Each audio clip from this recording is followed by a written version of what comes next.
Ladies and gentlemen, hello and welcome to Unit Lost. I am Stylosa, and today we're going to talk, or rather we're going to recap what the hell has happened in Season 5 and ask the question, and possibly try and answer it, will Season 6 save Overwatch competitive? Now, before we start this video, there actually was an interesting post on the forum from Jeff concerning console reporting. So, any of you guys out there who play on console, you will be able to report people with the next patch. That is the Deathmatch patch. When that comes out, you will be able to file reports against players. Also as well, he did confirm that if you do file a report, and this is on PC and I presume on console eventually, you will get an email if action is taken against that player, and also they are working on an in-game system that will alert you that you've actually successfully reported somebody, because God knows that I have reported loads of people. So what you guys have been seeing in the background here, this is basically what happened yesterday. I got Steak Bake and I thought, oh, you know what? I haven't actually finished Steak Bake's games, his placement games, so I may as well finish them. And as you will see throughout these early clips, well, yeah, people just leave the game all of the time, and it's, well, highly frustrating. In the second clip, we actually had two Torbjorn mains on the same team, and I'm like, holy God, what is going on? But luckily, somebody left the game because, well, it's Overwatch competitive, and everybody leaves the game because there is literally no punishment, and especially because it's getting towards the end of the season, which raises a whole load of issues, doesn't it? If people leave, yeah, they will get punished, yeah, they will get banned from the season, but when it's so close to the end of the season, people don't generally care. They're just like, well, whatever, I'll do whatever I like, nothing really matters. Now, this other clip is a bit of a shame that my hard drive's actually got full. That's why I'm only showing a little section of this, but this was the best game I had of the night. You can see it had a couple of top 500 plays in the game and all that good stuff. This was a pretty good game. Like I said, it's a shame that I only really have this little bit of recording because, well, my hard drives were full. Anyway, what the hell is going on with Overwatch competitive, and why is it a problem, and what has been going on? Well, we've been living this for a couple of months now, haven't we? Or however long this is. It's 3 months, isn't it? No, is it 3 months? I don't even know. Like, it's just killing me, ladies and gentlemen. The big problem I've got is the fact that we are on Season 5, right? And Season 6 is around the corner. So when I try and really answer the question I asked at the start of this video, will Season 6 fix competitive? Well, my answer to that straight away is no.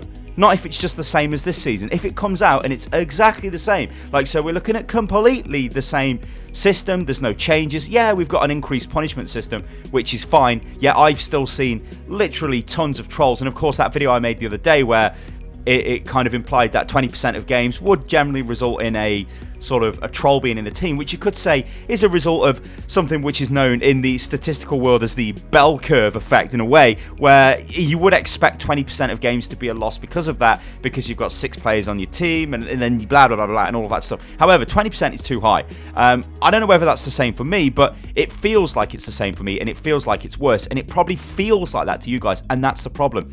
If the game feels like that, then people will stop playing it. I have had literally thousands of emails, and I'm not exaggerating this, guys, thousands of emails of people telling me they are no longer interested in Overwatch competitive. The thing is, I think they are. Like, this is the massive thing. I think people are interested in competitive. They are just not interested in the current competitive system, in this dynamic queue where anybody can play. Like, you could go in a triple stack, you could go in a 6 stack. Of course, I mean, I'll just go over this for a second, because there are a lot of issues with people who stack together. Now, when you get higher in the ladder, you'll notice that there will be triple stacks, double stacks, maybe even 4 stacks of, like, the best players, and they are basically farming the ladder, because the way Overwatch is if you've got team coordination and you know what you're doing, you'll generally win the game. Yes, and if you've got exceptionally good players as well, then, well, you've got more chance of winning the game. So for certain players, it's kind of easy to just sort of lock down the ladder. That's why I honestly believe, and I want you guys to let me know what you think about this in the comments below, we should definitely have a solo queue, a pure solo queue. This is where you cannot group with other people, and then we should have the dynamic queue as something else, because I'll tell you what will happen there. Dynamic queue will not get played. People will just play solo queue, and maybe they'll play duo queue in the dynamic queue, right? I'd like to see that. I think that could be a good option. The other thing as well is this sort of, there is a shift towards different styles of competitive. Now, look, we've got Lucio Ball competitive. Okay, it's like a bit of a troll game mode. It's stupid. It's Lucio Ball, right? It's never going to be competitive. It's not really designed to be ultra competitive. But it's interesting that they're testing this mini competitive idea. It's a different game mode. It's a different competitive mode. That, to me, it's quite clearly the groundwork for a different style of competitive, or different styles of mini competitive modes. Now we go forward and we look at Deathmatch, guys. Deathmatch is friggin' awesome. Deathmatch is my most played mode since Lucio Ball came out. What does that tell you? Well, it tells me a couple of things, right? It tells me that the event, like, actually, I'm really surprised Deathmatch came out when it did, because it's in the middle of an event. It's in the middle of Lucio Ball. It's in the middle of the Summer Games 2017, of all of the new skins, of all of the new stuff. Maybe the impact wasn't enough, right? This is my conspiracy theorist hat on, and I'm saying, okay, they brought out Summer Games, and they're like, oh, you know what, actually, it's not really that impactful as it was last year, because people are like, oh, well, it's the Summer Games, it's Lucio Ball. Great. What else are we going to do? Oh, there's a couple of new skins, that's fine. So then they push forward the release of Deathmatch, right? And they throw that out there, and suddenly everybody's like, holy God, look at this Deathmatch mode. Now, imagine if the event came out and the event had Deathmatch. I don't know how you would work that into Summer Games, but if it did, that event probably would have had more impact. Well, maybe this was their plan all along. They know recycling the events is not going to be great, so they're always going to have something happen during an event on the PTR or something like that to just inject more interest back into the game. Now, let's talk about Deathmatch, because Deathmatch can be competitive and should be competitive. There are some issues with Deathmatch. There are heroes which are really good on Deathmatch, but also Deathmatch really shows you how good you are as a mechanical player. Now, I had the pleasure of sitting down with the UK Overwatch team. In fact, I put this in a video on the channel, but a lot of those guys were using Deathmatch. In fact, all of them were using Deathmatch to warm up before we went into scrims at the World Cup. Now, a scrim is like a training match. So what they would do is they'd warm up. Generally, in the past, you'd warm up in competitive, then you'd scrim, and then you'd go into your actual official game. But they were just getting rid of warming up in competitive. They would just go straight into Deathmatch, because it's much more high intensity and it warms your muscles up and it trains your accuracy and your aim, and you can't really ask for any more. Now, one of the things I think we're going to see in Season 6, I don't know if we're going to see this at the start of Season 6, but we're definitely going to see it, is different styles of competitive modes. But does that fix the core problem with the competitive we got right now? It doesn't. It just sort of spreads it around.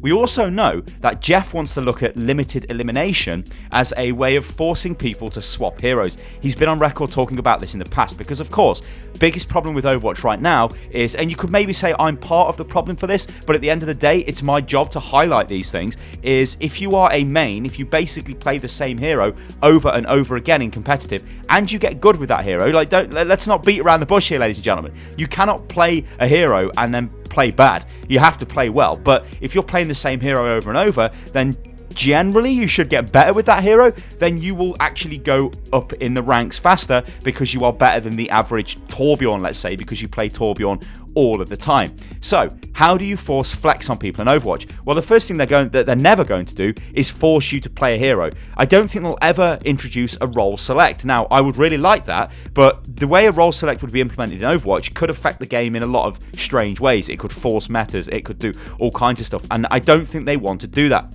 However, when you look at the announcement for the Deathmatch mode, Jeff basically said we'll never have Deathmatch in Overwatch, and then on Twitter the official announcement was never say never. So maybe that's an indication that yes, they are actually going to go back on certain things. So maybe we will see a role select, but I don't know. I kind of don't think we will, just because of things that, well, I've heard. Instead, what they're probably going to do is this limited elimination thing, where what they'll do is if you get a kill, then, or you win a round or something like that, then you're forced to swap your hero. You cannot play that hero again. What this would do is it wouldn't force metas, but it would force people to play different heroes. Now, of course, the question is, how the hell do they do this? Where do they implement this? Do they implement this straight up in normal competitive? And what I'm classing as normal competitive is the competitive system we've got now. Or do they come out with a limited elimination competitive? Now, there's going to be a problem, right, with this, and I want to compare this back to Battlefield. Now, if any of you guys have played Battlefield, it's probably the same with Call of Duty, but in Battlefield, you had the Battlefield 3 specifically. I think the other Battlefields did this as well. You get like a season pass. So you get, what was it called? A battle pass, I think it was called, where you get different maps, you get different game modes, but you have to buy that content. And if you don't buy it, then you don't have access to it. Now, Overwatch will never charge you for additional content. Well, not yet anyway. So if we did have like 3 different styles of competitive, it won't charge you for that. But the problem is it dilutes the player base. Now, Overwatch has a massive player base, right? But people are very specific kinds of Overwatch players. And when we look at the game right now and we look at the modes that we've got, you've got quick play, so you could be a quick play player. You've got arcade, you've got all the various modes in arcade that you could play. You will have deathmatch soon, so you could be a deathmatch player. You've got competitive, you could be a solo queue competitive player, a duo queue, a triple queue. Obviously, those are all in the same queue. But that's multiple ways of playing this game, and not to mention event brawls as well. You could be a Lucio Ball player, or, you know, a Junkenstein's Revenge player, or whatever. There are loads of different ways to play this game, and that's the beauty with Overwatch. What I think they're frightened of is diluting competitive to the point of there are too many competitive options and people generally don't play Overwatch kind of the way they intended. But the biggest problem is that right now, nobody cares in competitive. This is the issue with competitive. It doesn't really matter. Everybody is basically of the mindset of, oh, well, actually, if we lose, it's not my fault. It's my team's fault. Like, I've played okay, it's my team's fault. And that's not a great place to be in. Sometimes it will be your team's fault, don't get me wrong. Sometimes you will get trolls, sometimes you will get throwers. But that whole sort of, like, the fresh experience of Overwatch, which we got in, Season 1, like, we can kind of write Season 1 off because Season 1 was sort of like a test competitive season. But then we go into Season 2 where we get the standardized ranking system we've got now. Season 3, Season 4, players are, like, learning the game. There are various different metas, and then we sort of go into Season 5, and I guess you could argue into, I think, towards the end of Season 4 as well. We basically had dive, and that was the way to play Overwatch. So you'd see a lot of Winston, you'd see a lot of Genji, you'd see a lot of Tracer, you'd see Lucio. I mean, we've always seen Lucio. So it becomes stale in different ways as well. So more so than it just becoming like, oh, I actually want to improve as a player. Now it becomes like, well, actually, I really liked playing Reinhardt and Roadhog, but they've been nerfed into the... Well, Reinhardt hasn't been nerfed into the ground, but they're less effective. Roadhog has obviously been nerfed into the ground, but is being fixed. So then you become disillusioned with the game, you know, or disenfranchised, whatever you want to say, where you just become like, well, actually, this game, it's made some strange decisions. It's got a little bit stale, and so I'm not really that interested.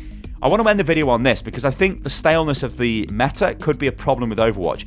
I don't actually mind dive. I don't think it's too bad. Now, this is probably because the heroes that I play work in dive. I like to play Winston, I like to play Soldier, I like to play Tracer. All of these heroes work in dive. So to me, it doesn't really matter as much. I know I can play one of my heroes, but if you were a Roadhog player, suddenly you're forced to change. And this goes back to the idea of them forcing you to make changes doesn't feel great for the player, which is a whole massive issue. So, what is going to happen for Overwatch Season 6 competitive? What do I want to see? Well, I want to see a solo queue. I want to see a role select. These things I don't think are going to happen, but I can still say I want to see them, right, guys? You guys let me know what you want to see in the comments as well below. I also want to see a moving away from this performance-based SR system. I do not like it.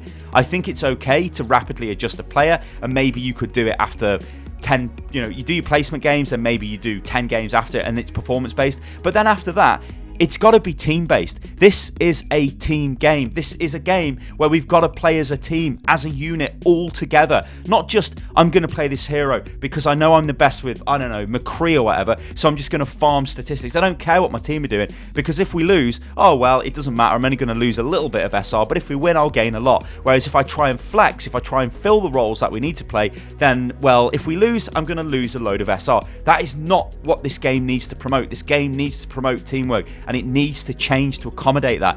Guys, I know I'm quite passionate about this game because I love this game.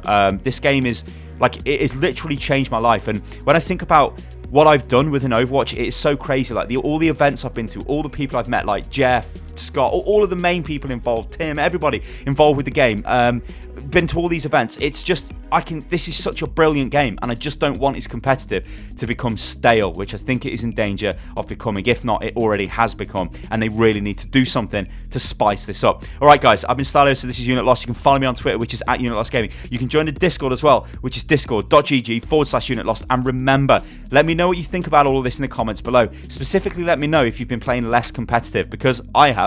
I've got 5 accounts. I've only played 3 of them this season in competitive. What does that tell you? Anyway, guys, I'll catch you on the next one. Toodaloo.